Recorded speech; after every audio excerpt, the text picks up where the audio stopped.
कृष्णा। हिंदू पंचांग के अनुसार हर साल भाद्रपद मास की पूर्णिमा से लेकर अश्विनी मास की अमावस्या तक पितृपक्ष या श्राद्ध पक्ष चलता है और यह समय पूर्वजों को आत्मा की शांति के लिए समर्पित माना जाता है। धार्मिक मान्यता है कि इस दौरान पिंडदान, तर्पण और श्राद्ध करने से पितर प्रसन्न होते हैं और परिवारजनों को उनका आशीर्वाद प्राप्त होता है। ऐसी मान्यता है कि पितरों का श्राद्ध केवल 3 पीढ़ियों तक ही किया जाता है। श्राद्ध पूजा दोपहर के समय करनी चाहिए और संभव हो तो गंगा नदी के किनारे पर श्राद्ध कर्म करवाना चाहिए। अगर संभव ना हो तो अपने ही घर पर इसे किया जा सकता है। आइए जानते हैं इस साल 2025 में श्राद्ध पक्ष यानी पितृ पक्ष की शुरुआत कब होगी और कब समापन होगा और श्राद्ध पक्ष की तिथियां कब कब रहेगी। इस बार 7 सितंबर रविवार को भाद्रपद पूर्णिमा है और पितृपक्ष प्रारंभ होगा। 7 सितंबर दिन रविवार से ही पितृपक्ष का समापन 21 सितंबर रविवार को अश्विनी अमावस्या के दिन होगा। इस बार पितृपक्ष की शुरुआत और समापन दोनों ही ग्रहण के साये में होने वाली है। 7 सितंबर रविवार को भाद्र पूर्णिमा के दिन ही साल का आखिरी चंद्र ग्रहण लगेगा जो कि पूरी दुनिया में दिखाई देगा। हमारे देश भारत में भी इस ग्रहण का सूतक लगेगा और अश्विनी अमावस्या के दिन साल का आखिरी सूर्य ग्रहण लगेगा। ग्रहण की वीडियो आपको हमारे चैनल पर अलग से मिल जाएगी। अब जानते हैं श्राद्ध पक्ष की सभी तिथियों के बारे में। इस बार पूर्णिमा श्राद्ध 7 सितंबर रविवार को होगा। प्रतिपदा श्राद्ध 8 सितंबर सोमवार को, द्वितीया श्राद्ध और 9 सितंबर को मंगलवार। इस बार तृतीया श्राद्ध और चतुर्थी श्राद्ध एक ही दिन में है। तृतीया श्राद्ध 10 सितंबर बुधवार और चतुर्थी श्राद्ध भी 10 सितंबर बुधवार को ही किया जाएगा। इसके अलावा पंचमी श्राद्ध 11 सितंबर बृहस्पतिवार को और महाभरणी श्राद्ध भी 11 सितंबर बृहस्पतिवार के दिन ही होगा। महाभरणी श्राद्ध को भरणी श्राद्ध भी कहा जाता है और ग्रंथों में कहा गया है कि भरणी श्राद्ध का फल गया तीर्थ में किए गए श्राद्ध के समान ही किया होता है। श्राद्ध पक्ष के दौरान आने वाली भरणी नक्षत्र में ही महाभरणी श्राद्ध किया जाता है।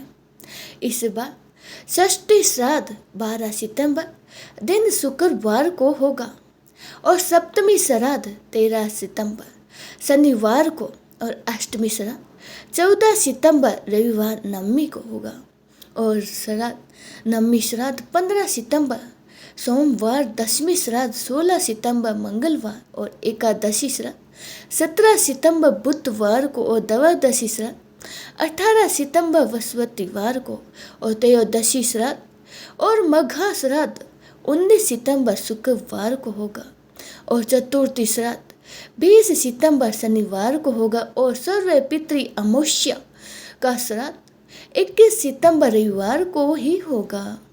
अब आइए भक्तों, जानते हैं कि आपके घर में या किसी के भी घर में अकाल मृत्यु हो जाए तो उनका पितृपक्ष और श्राद्ध कैसे किया जाता है।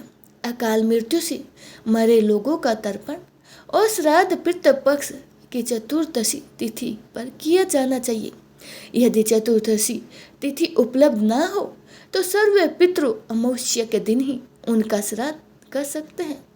यदि अकाल मृत्यु की कोई तिथि ज्ञात ना हो तो भी पितृपक्ष की चतुर्थी या सर्व पितृ अमावस्या पर पूर्वजों के नाम से तर्पण और दान पुण्य कर सकते हैं।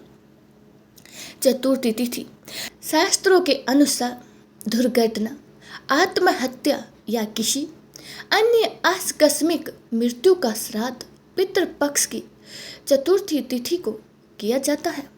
यह उन पूर्वजों के लिए किया जाता है जिन्हें समय से पहले ही मृत्यु मिली हो सर्व पितृ अमावस्या, यदि किसी पूर्वज की अकाल मृत्यु हुई है और उनकी मृत्यु की तिथि ज्ञात नहीं है तो आप सर्व पितृ अमावस्या के दिन ही उनका तर्पण और श्राद्ध कर सकते हैं।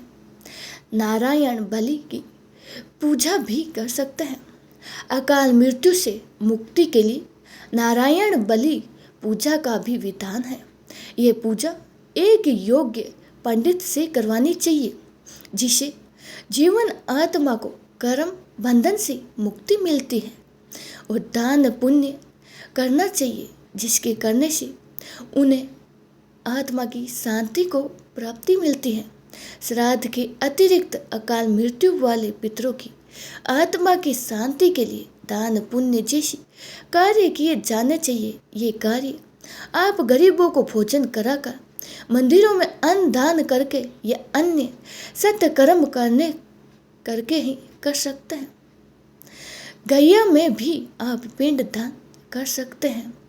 बिहार के गया में एक विशेष स्थान है जहां अकाल मृत्यु से मरने वाले लोगों का पिंडदान किया जाता है, या सत्तू चढ़ाने से भी पितरों को मोक्ष मिलता है।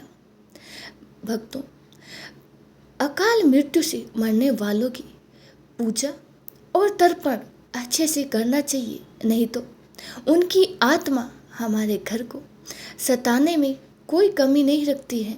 और पितृपक्ष की अच्छी पूजा करने से उनकी आत्मा हमें सर्वे सदा आशीर्वाद देती है। इसलिए 15 दिन तक आप एक नियम बंद से 2 रोटी बनाएं। 1 रोटी गाय को दे और 1 कुत्ते को दे। 15 दिन नियमित चलने से आपके घर में किसी भी पीढ़ी में किसी की भी अकाल मृत्यु या कुछ भी हुआ हो तो उसका भार टल सकता है।